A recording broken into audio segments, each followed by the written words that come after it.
where are you feeling the most pain? Where would using that tool have the biggest impact for you and your team? Hi there, Kelsey Toner here, the founder of Guest Focused Tour Business Coaching, where every day myself and our team of extraordinary tour and activity business coaches are helping you build a thriving, profitable tour business. In this series, we're going to be looking at how to use AI in your tour business as of October 2025. Things are changing fast. I'm glad you're here. Let's dive in. So if you're watching this, there's a good chance that you're a tour activity business owner or operator, and you may be drowning in a lot of the day-to-day tasks that come with running a tour business. Everything from customer emails to social media management, of course, tour descriptions, review responses, staff training docs. So a big takeaway here should be that AI isn't just ChatGPT anymore. AI is reading your Gmail and drafting responses. It's analyzing hundreds or thousands of customer reviews in seconds. It's doing customer research and competitor research for you. It's turning one blog post or one piece of content into hundreds of social media posts. It's transcribing maybe tour narration into website copy.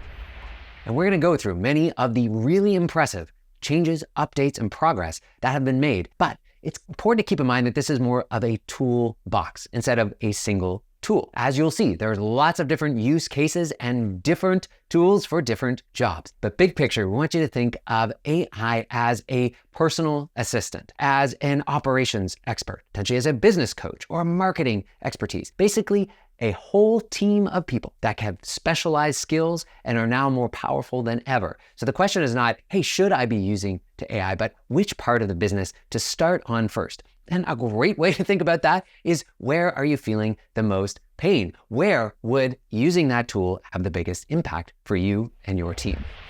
So in the first part of this video, let's go through some of the main players in the AI space that you should be aware of. We're going to try and cut through the noise. So we've all heard of ChatGPT, and this is proving itself to really be a kind of Swiss Army knife. It's good at lots of things. ChatGPT is partially funded by Microsoft, and it's been one of the tools that has been releasing new features the fastest. They were one of the first to get to some of those multimodal inputs, where we can now upload photos, where we can upload videos, where it can search the web. It was one of the first to market with voice mode, and it's constantly releasing new features related to Teams, business accounts, and other tools like projects and custom GPTs. Another competitor is Claude, which is powered by Anthropic, which is funded by Amazon. This is my go-to pick for anything involving writing and copywriting. It just sounds more human. It's also making a name for itself in the coding space. It's incredibly easy to describe a software or a tool or a website, and Claude will be able to code it right before your eyes. A third competitor or alternative is Gemini, which was created by Google, and it's throughout the entire Google ecosystem. While many of the original inventions and research around large language models originated with Google, for the last few years they've been playing catch up with other companies like ChatGPT and Claude. That being said, they've been making real progress. Given the breadth of their talent and the huge amount of resources at Google's disposal, we highly expect that Gemini will be one to watch as it more and more integrates into your inboxes across your Google workspace. And already features like Gemini's deep research are producing unbelievable results with an emphasis on real citations and accuracy. And if you're starting to notice a pattern here that almost every massive tech company is investing in their own AI, well, you are absolutely right. Meta AI is Facebook's play. It's free, it's integrated into WhatsApp, Instagram. While not as powerful as the others, Facebook is betting on an open source model, and they're sharing a lot of those models and trying to make it easy for other people to build on top of Meta AI's progress. Rounding out those large tech companies is Grok, which is funded by xAI and essentially the Tesla Elon Musk empire. While Grok has the advantage of having the wealthiest human on the planet funding it and doing lots of deals, he's also bringing a lot of his personal philosophy. So you'll see very few guardrails on Grok. It'll say things that other AIs and other large language models won't. And finally, a couple honorable mentions. DeepSeek, which is a Chinese model that is nearly as good as the big players, but completely free and completely open source. Some of the AI companies in China are making a big play on becoming AI thought leaders, and they're following in the footsteps of Meta AI, trying to be as open source as possible so more people will ultimately use these models. And a final notable mention is Perplexity, which seems to be making inroads directly going after Google search. Perplexity puts a huge emphasis on getting people the results that they're after, providing links, being as accurate as possible, and more people are turning to Perplexity when they need an answer instead of that Google search bar.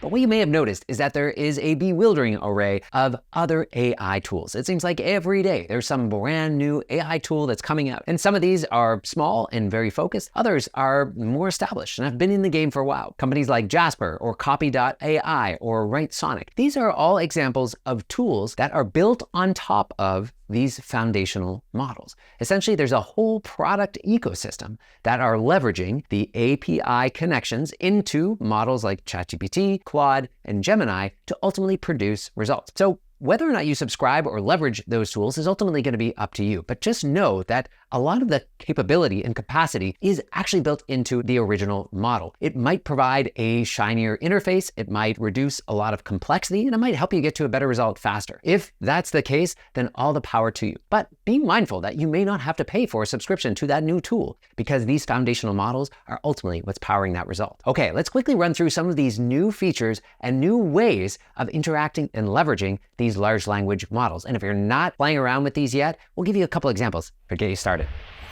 The first thing I want to mention is multimodal input. So instead of just typing text, you can now combine different forms of media. You can upload photos, let's say from your tour route. You can add flyers or PDFs, and the large language model can now process that image, understand what it's seeing, and use it as an input. You could add an audio recording or a voice note, let's say of a narration, or maybe you want to capture one of your amazing tour leaders in action. You could paste in a huge number of guest reviews or guest reviews from a screenshot.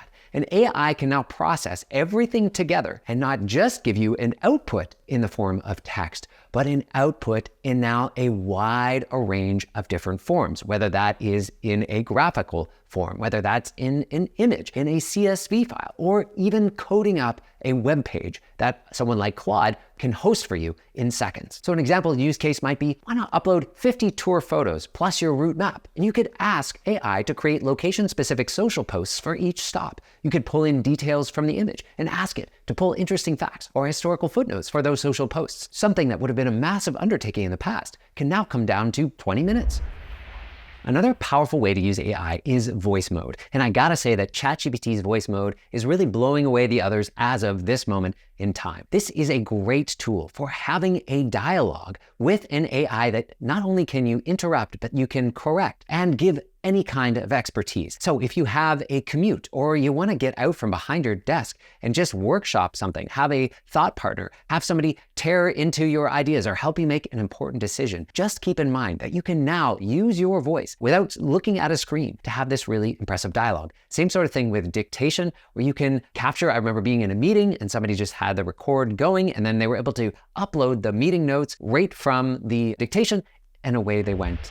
Okay, what about translation? Well, as of October 2025, we are already at a staggeringly impressive amount of context-aware, culturally appropriate translation that we can leverage in our tour and activity businesses. This applies both to the translation of text and also in voice modes. These large language models knows that grab a bite shouldn't be translated literally. It understands that family friendly means different things in different cultures. There is a real opportunity if you are serving international visitors to do so in their own language. It is easier than ever to get accurate translation services. At this stage, we always want a human in the loop to verify, but just know this space is moving fast and we're going to be entering a world with real-time translation likely happening through our earbuds, through our glasses, through AI-powered smartphones. It really is going to be an incredible world where we're going to be able to understand almost anyone, anywhere who is speaking to us.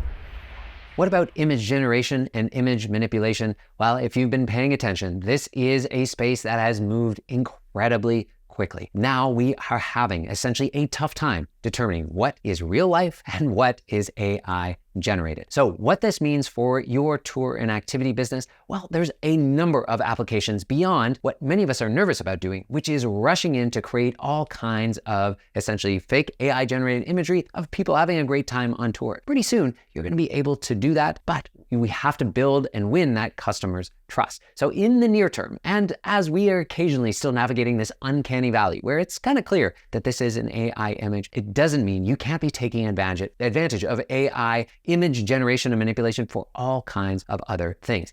I highly recommend checking out Google's Nano Banana, which is one of the most impressive tools for quickly creating images and manipulating them and updating them. ChatGPT is doing a great job with this as well, but also from a graphic design perspective, have a look at the new AI suite of tools that are inside of Canva. They're a little bit more complex, and I would highly recommend going through a tutorial so that you can be putting those new AI tools to use in your graphic design, which can be leveraged across, of course, your website, but across really any type of graphical need in your tour and activity business, mainly, of course, in that marketing side. Okay, what about AI video? As of this recording, the two premier video models are through Gemini, Google's VO3, and Sora, which has been released by OpenAI. Both are breaking unbelievable ground and creating high quality, cinematic, realistic looking videos from prompts, from still images, and both are showing us that in this new world, we are not going to be able to tell the difference between something that is AI generated and a video that is actually real. The possibilities in this space are truly endless, and the big concern is, how are we going to know what is real? So how should we be navigating this new video creation tool? Well, at the end of the day, attention is attention. Ultimately, you are going to have the tools at your fingertips to create incredibly visually stunning, funny, creative, or visually impressive marketing campaigns based around, imagine, a mascot. Another killer feature is the deep research toggle that is now appearing at the bottom of most of these LLM tools. And what this is signaling is that we don't want a quick response. We want to gather intelligence. We want to gather information. We might ask, hey, show me food tours in my city under $75 with their unique selling points with sources. Hey, what are travel bloggers saying about my neighborhood with links? Hey, find patterns in our tour reviews. The only limit here is your imagination. There's an incredible opportunity to have a 24/7 research assistant going out and trying to answer some of the toughest questions that you have to face. And finally, we have to mention Agentic AI. This has been one of the biggest shifts here in 2025. Regular AI, even multimodal AI or deep research AI, responds when you ask, whereas Agentic AI acts on your behalf based on instructions, based on rules, or based on goals. For example, we could empower or set up an Agentic AI or an AI agent to go and check TripAdvisor and Google daily and ultimately draft appropriate responses, which it then sends to you, you ultimately approve, and then it does that posting for you. We could also imagine, instead of manually posting to social media, we have an AI marketing agent that's reviewing your social feeds, see what's performing best, and making recommendations and actually creating posts for you or one of your team members to automatically approve. But this is an ongoing process instead of a one-off.